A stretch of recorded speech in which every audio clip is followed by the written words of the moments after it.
What's the Church of Scientology so afraid of? This is SPTV. Welcome back for more SPTV coverage of the Danny Masterson trial. Whew. Guys, for a short day of court, it felt like a really long day of court. I didn't want to start the video out with a criticism, but I just can't help it because I have this overwhelming feeling of how slow the day went.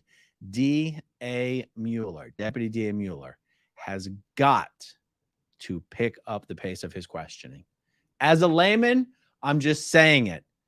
The judge even dismissed the jury and said as much to him.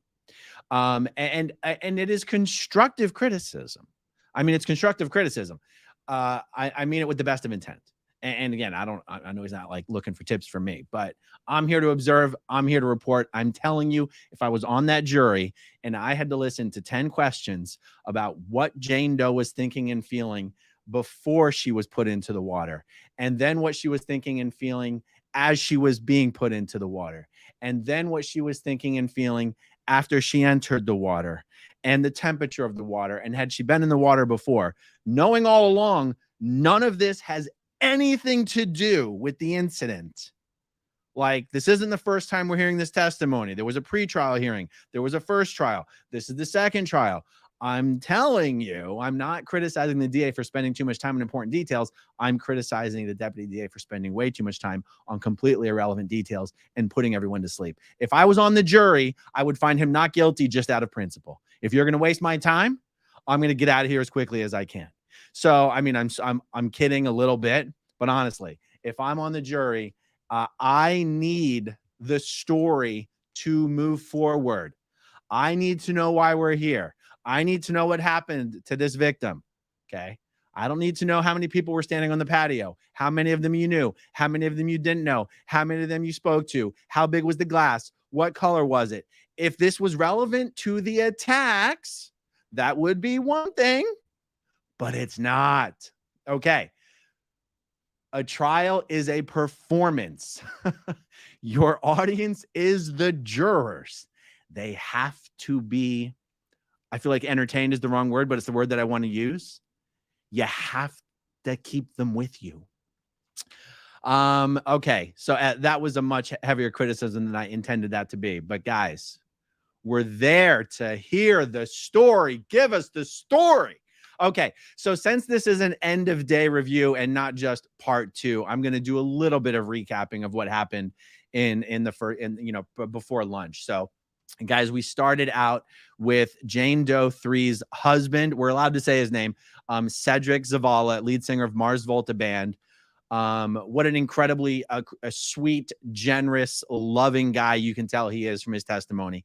Remained almost completely unrattled even through the cross-examination, which was brutally nasty. So what was Cedric Zavala testifying to? All he was testifying to is essentially, tell us what your wife told you happened the first time she told you the story. That was essentially it. And then tell us what you said your wife said to you the first time you were interviewed by detectives. And that's essentially what he's testifying to. But in the process of doing this, he provided some details that he had not provided previously, relatively innocent details, like Danny Masterson's mom gave us a dirty look one time. Or he said, my wife has PTSD. He said, my kids will probably need therapy, or I'll probably need protection for my family for the rest of our lives. He just said some things like this, some heartfelt things, but things he'd never said before. I'm going to give you an example of just how petty and nasty the cross-examining got. I didn't give this example earlier. This is going to shock you guys. Okay. On direct examination, Cedric was asked when he and his wife got married. He said June 2009. Let's just say that's what he said. Whether I'm getting it right or wrong, I'm pretty sure that's right, but let's just say that's what he said. Cross-examination starts. Philip Cohen gets up there. You really do love your wife, don't you? Yes, yes, I love my wife. She's the North Star on my compass. She's true north on my compass. You testified that you got married on June 2009. Now, is that when you got married? He's like, well, I always forget. It was either June or July. Honestly, I always set a reminder in my calendar so that I never forget. And he goes, well, do you have your phone on you right now, Mr. Zavala? Well, yes, I do. Would you like to get out your phone to verify whether you got married in June or July? I mean, it was so unnecessarily nasty. You're like, why are we supposed to give a shit whether he has a good memory about whether he got married in June or July? Are we supposed to think he's lying about everything his wife told him about being brutally drugged and attacked by Danny Masterson because he doesn't know if he got married in June or July? But it started out that nasty. And the judge had to intervene eventually and be like, can you just stop being so argumentative and just ask your question? Stop making a speech, ask your question.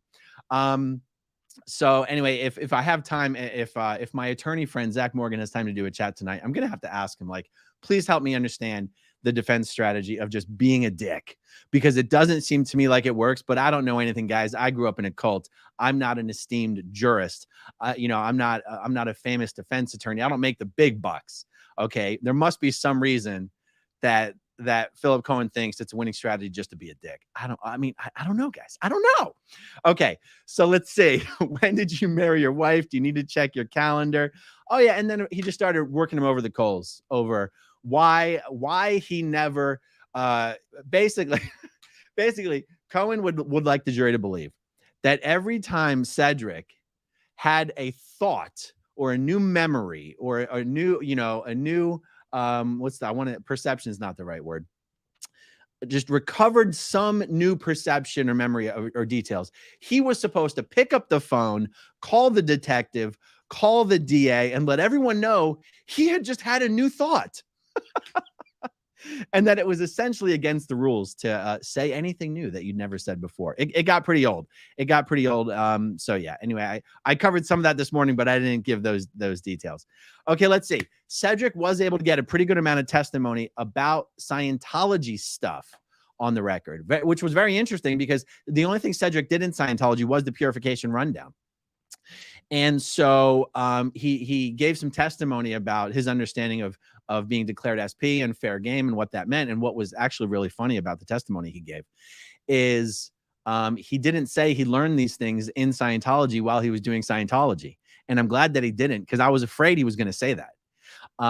And anyone who knows that the purification rundown is not a course. You don't sit down and study anything. It's just basically a 3 or 4 week sauna sweat out program. You don't really study anything. You certainly aren't going to sit down and study fair game.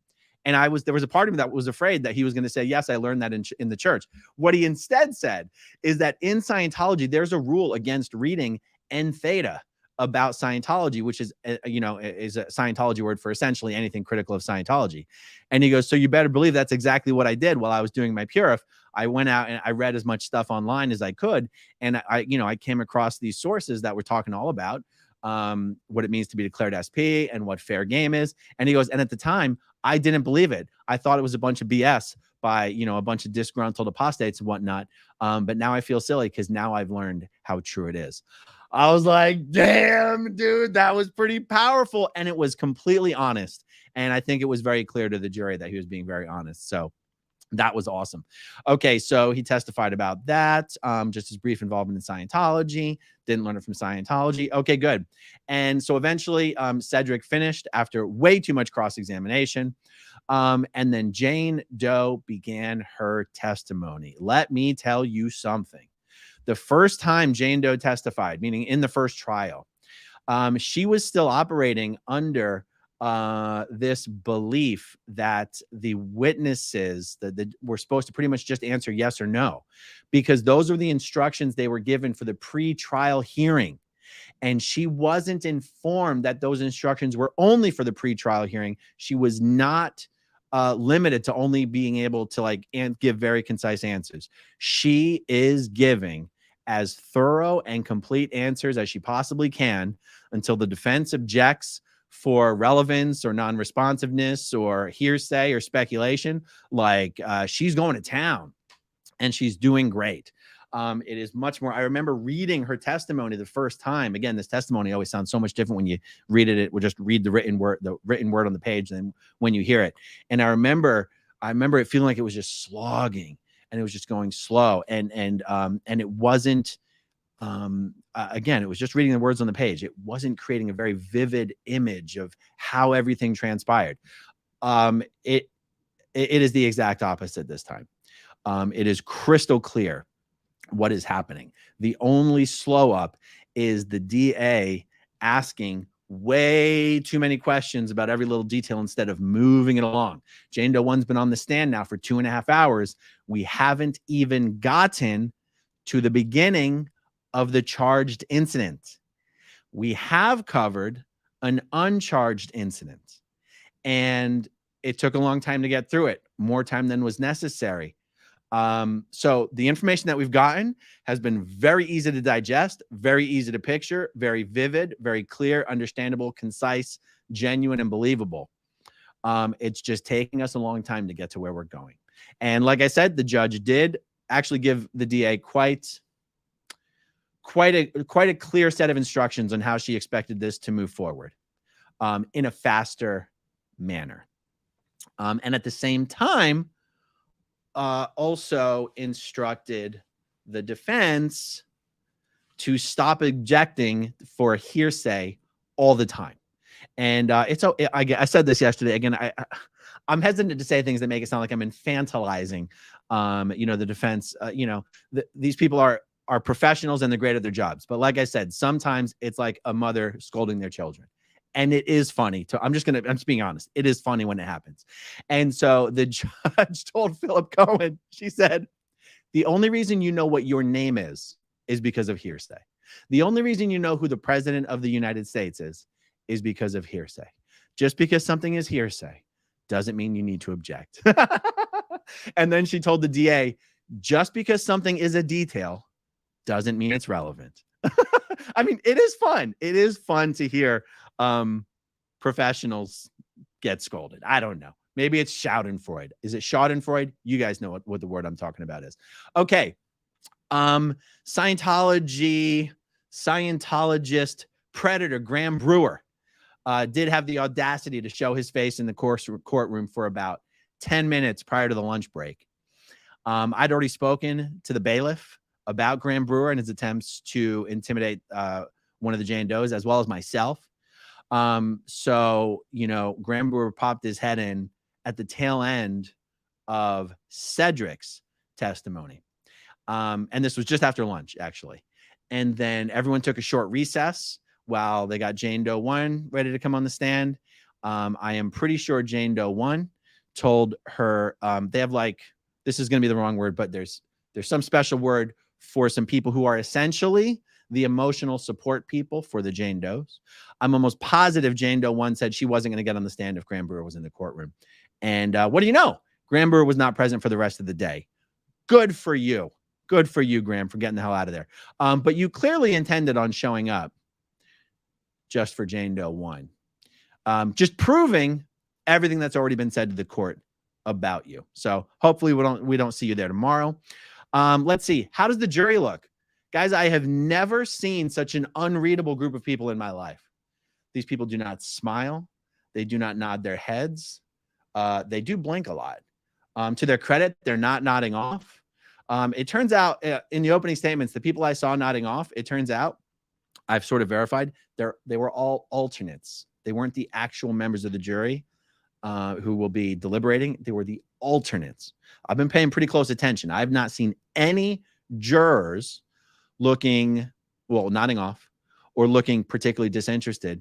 The only thing I've noticed at all is when Dr. Ziv was testifying yesterday, they were definitely keeping track of their notes. I don't know, guys. I guess the whole art of reading a jury is more art than science, because I don't know how you could read these guys. I'm not seeing anything at all. I wish I had more to report on that, but I don't. Let's see. I already talked about the speed of the questioning, and that's it. I mean, it was a short day. I accidentally ignored all the chats on my lunch update. I apologize, guys. I was running to go have lunch before getting back to the courthouse. So I'm going to answer everything this time. What was I just saying? Oh yeah, it was a short day. We started at 10:30 in the morning. So that's only from 10:30 to 12, and that's with a break in between there. And then we come back from 1:30 to 4. That's only another 2.5 hours. And it was like, I think 2 little breaks in there. So it really does go by quick. And now we've got the entire weekend off. So I have to figure out what videos I'm going to do for the next 2 days. But let's see. All right, guys, I'm going over to the live chat to hi to everybody and answer some questions. All right. On Hada PTS, DH from yesterday. Internet for dear husband. Oh, okay. I think I remember what you're talking about. Thank you for that. And thank you for the super chat. All right. I've got to be very careful not to throw myself out of the chat. See, I'm on my MacBook here, and the MacBook has this trackpad here, and I have to use 2 fingers to scroll up on the chat. But if I go the wrong direction, I throw myself right out of my live stream. So I got to be careful. Oh, yeah. This is PTS Pink, you guys. I see someone's asking, was Aaron wearing a pink shirt during the midday report? Yes, I was. This is PTS Pink, and Leah was wearing PTS Pink today as well. So we matched. All right. Scrolling. Chi-Town native. I missed your lives for 2 days. Went through withdrawal. Getting my fix tonight. Guys, I got a bunch of messages today from people actually saying that it looks like your Danny Masterson videos have been deleted from YouTube and everything. There is a separation. Oh, sorry. There is a separation when you go to a YouTube channel between videos that are uploaded and videos that are live streamed. You have to go to my live tab.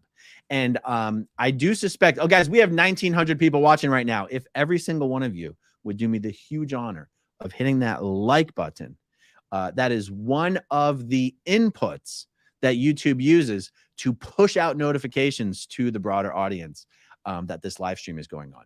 Okay, so that was, I just sort of preempted the thought I was going to say, which is so many people tell me they don't get the notifications even though they have requested it. It might be because sometimes I go live with less than 5 minutes notice. No one knows how YouTube's rules really work. It's like trial and error. Like creators eventually have their own sense of how things work without ever really knowing if they're right or not. I have a sense that because I don't schedule my live streams in advance, it has some effect on YouTube notifications. So you have to go to my channel sometimes and you have to look at the live tab, not the videos tab for the most part. I mean, I do upload videos sometimes. I just do more lives than not. Okay, here we go. Kimber Do Smythe. Do you think Scientology is bold, read stupid enough to follow and harass the jurors? 100% I do. They're going to pick their spots. They're 100% following and getting the identities of all the jurors. That doesn't necessarily mean they're harassing all of them. Their goal wouldn't be to harass or intimidate. Their goal would be to find a weakness in just one of them. They only need one. You only need one juror to not even vote not guilty, just not vote guilty. I mean, I know it's kind of the same thing, but the answer is 100% yes, Kimber. And unfortunately, there's no way to prevent them from doing it. The juror parking is not a protected area. There's nothing preventing anybody can go into the courtroom. Scientology's attorney, Vicky Podboreski, was in the courtroom today. She didn't even turn off her freaking cell phone. Her cell phone started blasting in the middle of the courtroom. She had to pick it up and run out of the courtroom. I'm telling you, Scientology hires the superstars. So there's just absolutely nothing keeping Scientology from finding out the identity of the jurors, looking into their backgrounds, looking into their familial connections, their professional connections. It's what you can count on. It's just how it works. Michelle Swanson, thank you so much, Michelle. God, I really had a thought that I was going to say that escaped my mind. I got to get it back. Okay, cool guy. Oh yeah, I remember what I was going to say. Cool guy, Hino.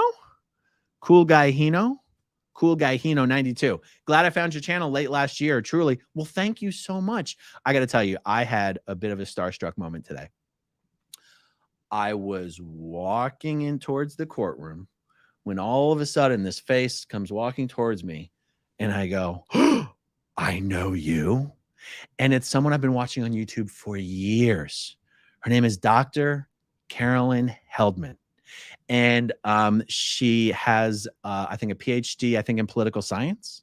And I have seen her make appearances on all of the political content that I watch on YouTube, left, right, and center. And I have loved her for years. And she's walking up with some people, and I'm like, what is going on? I'm thinking, what is going on right now?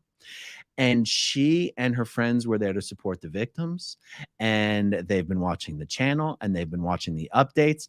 And just like Mike and Leah work with Child USA to get the laws changed around the country regarding statutes of limitations for crimes against children of a sexual nature, Carolyn Heldman and her organization does the same thing for the crime of, we're 20 minutes into the video, so I guess I can say rape, to change the statute of limitations regarding crimes of rape around the country. And this was just an amazing confluence of many worlds coming together. That was awesome. And we got to chat, and we got to chit chat, and we took some photos, and they're going to be in the court all next week. And it was just so exciting. It was so exciting. And they came specifically to support the Jane Does. There was more people there in the courtroom to support the Jane Does today than any other day so far. So it was really, really awesome. Okay, we have M. Adams. Hey, Aaron, I don't get to super chat often, but I wanted to say thanks to the SPTV crew. I've had a tough year, and looking forward to posts from the good people at SPTV helped me through it. Take them down, Bulldog. Well, M. Adams, that is awesome. Thank you so much. Thank you for joining us in the live chat, and thank you for the super chat. I really appreciate it. Okay, Lisa Floyd. Keep up the good work, Aaron. Have a drink on me. Also, hi, Osa. Once you're on the outside, I'd be happy to buy you a beer too. Yes, guys. Hey, any of you OSA people who are watching all the SPTV and you're incredibly entertained and you wish you could join us and have some fun, just come on out. Just come on out and join us on SPTV. We'll give you all the help that you need. And yeah, when I'm done here, I'm probably going to pop down to the hotel bar and have myself a beer because it's been a long ass week. Thank you, Lisa. Okay, 86 GOP. Consistently great coverage. Thank you for your perseverance. Thank you, 86 GOP. Thank you for always being here in the super chat. And thank you in the live chat. And thank you for your super chat. I appreciate it. Tarkina Meyer. I watched the Kellycopter interview of Marilyn today. Oh, Marilyn Honig? Oh, I've got to see that. What a great story. Everyone, please go watch it and support the SPTV family. Yes, Kellycopter has such incredibly high production quality on her videos. I get jealous every time I watch them. Her lighting is amazing. Her background is amazing. Her hair is amazing. Her audio is amazing. I think I need to hire her as a consultant once I get home to fix the home studio. You know what I'm saying? Yeah, I definitely got to watch that this evening. If you have not subscribed to Kellycopter's channel, check out her channel. Okay, going rogue. Love that your presence is supporting the Jane Does and a thorn in the side of Graham Brewer and Scientology. Keep it up. Well, thank you, Going Rogue. That is what we do. Mary, what are the lyrics that your daughter sings at the end of your videos? I've been wondering for 3 years. You know, no one knows. She doesn't know. I think it's, oh, Danny boy, my love is what it sounds like to me. I really think she's just making up words as she's strumming the song. I do not think she's like repeating anything. She's just sort of making stuff up. Oh, this is funny. James Games Classics. Aaron representing for all of us handsome, shaven-headed fellows and being an awesome guy to boot. Yes, the bald guys do not get enough representation. And, you know, I just, everyone needs a voice. You know what I'm saying? Okay, Mac D. Hey, Aaron, if water starts to boil around Danny Frog and he was to cut a deal with the DA, what would be the consequences for him and his family, and how valuable of an asset would he be? Mac D, I know it's a hypothetical, but I think there's a 0% chance of anything like that happening at this point. We're in the second trial. I'm not the expert on this. We can ask Zach, my attorney friend, Zach Morgan. We can ask Mike Rinder. I don't think there's any chance at this point of a deal being cut. But theoretically speaking, if Danny were to cut a deal with the DA, but here's the thing, there's no charges pending against Scientology. Okay, but we're theoretical, right? So based on what's been reported, it does seem that Deputy DA Mueller might actually be the one running the grand jury investigation into the Scientology obstruction stuff. So theoretically speaking, if you were like, hey, Danny, help me, just slam dunk a prosecution against Scientology, and we will. I'm sure if that's what Mueller wanted to do, he could probably give Danny whatever deal he wanted to give him. How about just no prison time? You know what I'm saying? Plead guilty to X, Y, and Z, probation, time served, community service, whatever the hell. Again, this is purely speculative because this is not what's going to happen. And then what would happen? Every single member of Danny's family would be kicked out of Scientology, and their lives would be a million times better for it. That's the thing. That's what these guys need to understand. Like, Scientology is screwing up all these people's lives, and they don't even know it. Because what if they compare it to? They've been in Scientology the whole freaking life. If they would just leave, everything would be better. There would be no consequences. Scientology is not going to go after the entire Masterson clan. There's like 16,000 of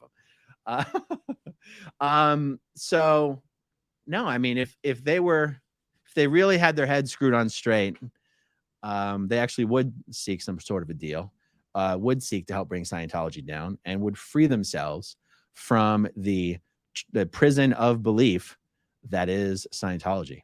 That would be best case scenario. But you guys know, I want Dana to go to jail. That's what's best case scenario for me, or prison, I should say. Okay, the good Capu. What does your wife and daughters think about you doing all this? Are they supportive of you? Do they want you home fast? Thank you for all you do. My daughters love it. My daughters love bringing their friends over to the house and showing them my little silver YouTube play button and showing them the little studio. I mean, where I record is actually separate from my house, but it's not far from my house. They watch my videos. Their friends watch my videos, and they love it. And, you know, me and my wife have always both been, you know, busybodies in the terms of like always being busy doing things. And this at least keeps me busy doing something I enjoy. Doing, I have fun doing, I can, you know, kind of pour my heart and soul into it. And I can even promote my business. By the way, if you want to buy or sell any property anywhere in, I don't know, Tampa or Orlando, let's say, email me at aaron@dreamrealty.com. So my wife works with me in the real estate business. I mean, I never promote the business, but it is one of the things I sort of aspire to do with this channel is use it to promote the business. So there you did. I just promoted the business. So no, they love it. They love it. And, you know, my kids are remarkably independent. Like, honestly, even when I'm home, I feel like I never see them anyway. So at least when I'm not home, I can call them, tell them all the exciting stuff that's going on. And it's exciting for me to be able to share exciting stuff with them is exciting for them. So I guess they're living vicariously through me while they're going to school every day. You know what I'm saying? So it all works out. Destiny Salazar, crimes against children should never have a statute of limitations. I know, right? It's crazy. These victims deserve their day in court on their own timeline. Keep speaking out, Aaron. Well, thank you, Destiny. You know I will. E.G. Johnson, it seems Scientology wants to clear the planet of syllables and long words. Int, org, gold, their military copycat style is hilarious. Wait. Their military copycat style's hilarious. Churches need bases. Well, I understand the gist of what you're saying here. And it's true. Scientology's acronyms have acronyms, quite literally. And that's why it really is kind of like a second language. Okay, Mystic Wolf. I never got your notifications until I watched your channel religiously for a couple months. Now I get them instantly. Love the coverage. SPTV. Yeah, there's no rhyme or reason for the notifications. I couldn't tell you. I've been doing videos for over 7 years now. I've been watching YouTube religiously longer than I've been doing YouTube religiously. I can't tell you what the rhyme or reason is on notifications. Lisa Lee, your SP adrenaline makes my apostate ass smile. SP strong. Oh, I love that. SP strong. That could be one for the merch store once it gets up and running. I do like that. Thank you, Lisa Lee. I appreciate it. Large truck here.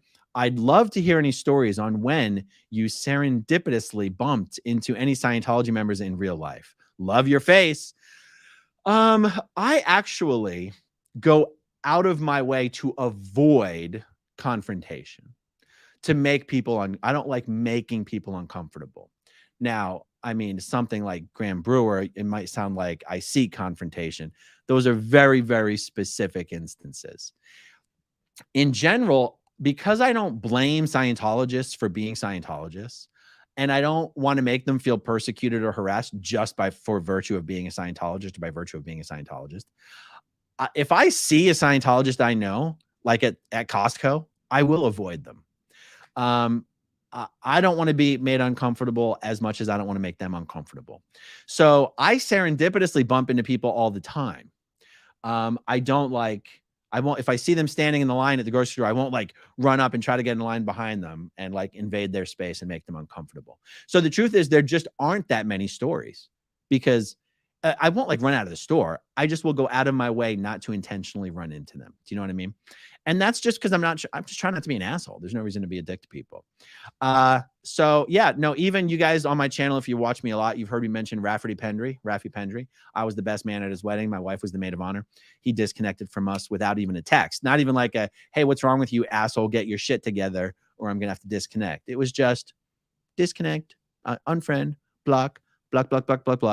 I actually ran into him and his wife at Costco a few weeks ago. I saw them seeing me, seeing them, and I just kept walking and left them alone. So no wild stories there. It's probably best that way. Otherwise, I'd really get myself into trouble. Eat more pizza now. I'm sure Danny and Davey are sitting in soiled shorts. Something tells me, like I said in the early on in the trial, that Danny looked like shit. He doesn't look like shit anymore. He looks perfectly normal. I'm guessing he still thinks he's got a 50-50 shot at this. And guys, look, let's be honest. Getting 12 jurors to agree unanimously on something is a very high bar to clear. And let's be honest, as it should be.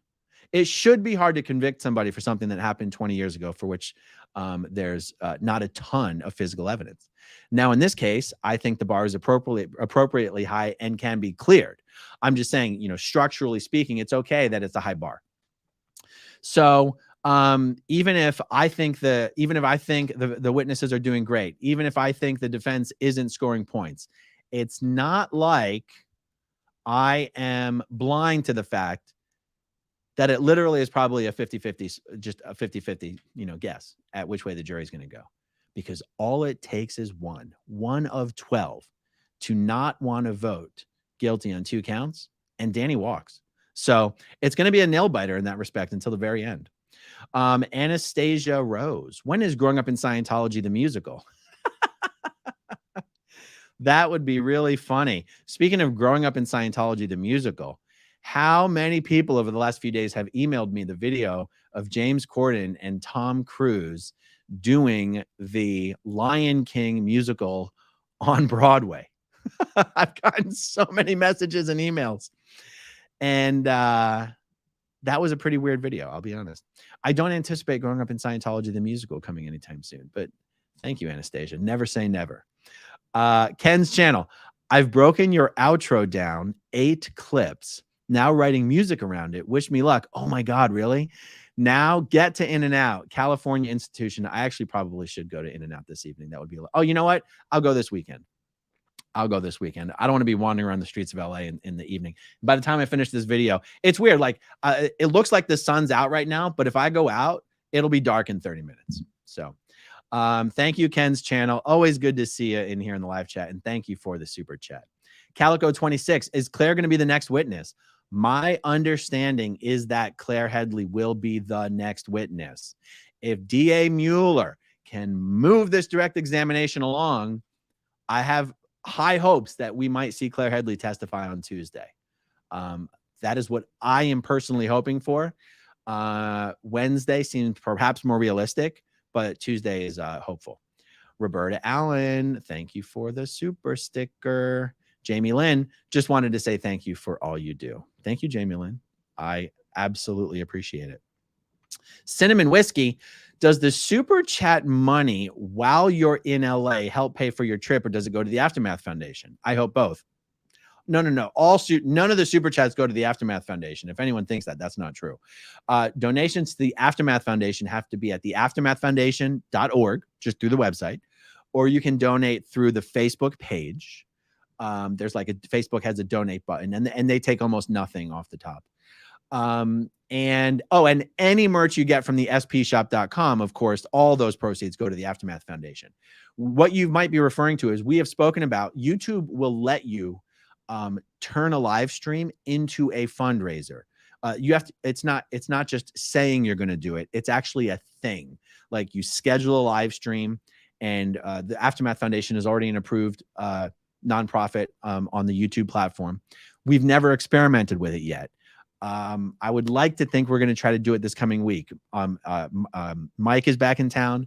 Mark is back in town. I'll still be in LA, but that's okay. So we're going to do a live stream Aftermath Foundation fundraiser. And when we do that, all of the super chats will go to the Aftermath Foundation. So thank you, Cinnamon Whiskey. So the answer is yeah. I mean, it's one of the reasons I've been busting my ass doing so many videos while I'm here, is because it's expensive to be here in LA. So if I'm going to be here, I might as well actually get my act together and put out as much content as I can, and not just, that's why I'm not out just having dinner, hanging out every night. It's like, I got to do videos to make being here make sense, financially speaking. So thank you, Cinnamon Whiskey. Cindy Huot. AA Ron, I always wanted to ask, does Scientology bother your wife and kids like they follow you around? Not specifically. They sort of just get the collateral damage. Like when I told my kids about the PIs that were busted hanging out on the street, my middle daughter was like, oh yeah, they're always there. And I'm like, you could have mentioned something. And she's like, I don't know. I just thought it was some creepy guy, sitting in the car on the side of the street. And I'm like, so the PIs have been seeing my kids, walking up all up and down all over the place, but they're not there for them, and half the time my wife drives my truck. So half the time the PIs are following her, thinking they're following me. Because half the time, now that our oldest daughter drives, our oldest daughter takes my wife's car a lot of the time. And I don't need my vehicle that often because I'm spending so much time, just doing video stuff. So yeah, they probably end up following my wife just as much as they follow me. Pretty funny. Okay, good. I hope I'm not just missing anything. It looks like I actually might be caught up with the chat. Okay, guys, I think it's time for a beer. I think it's beer o'clock. I don't even know if there's anything for me and my attorney friend Zach to talk about tonight. I'm going to check in with him. Maybe we just skip tonight. I'll know soon. So thank you guys for watching, for hanging in there with me. Thank you to everyone who's watched all week. The videos have been doing very, very well. Thank you guys. I really appreciate it. And thanks to everyone who watches until the very end. And I'll talk to you guys soon. Okay, if you want to see my rock and roll songs, click right on this guitar. And if you want to see a different one of my videos,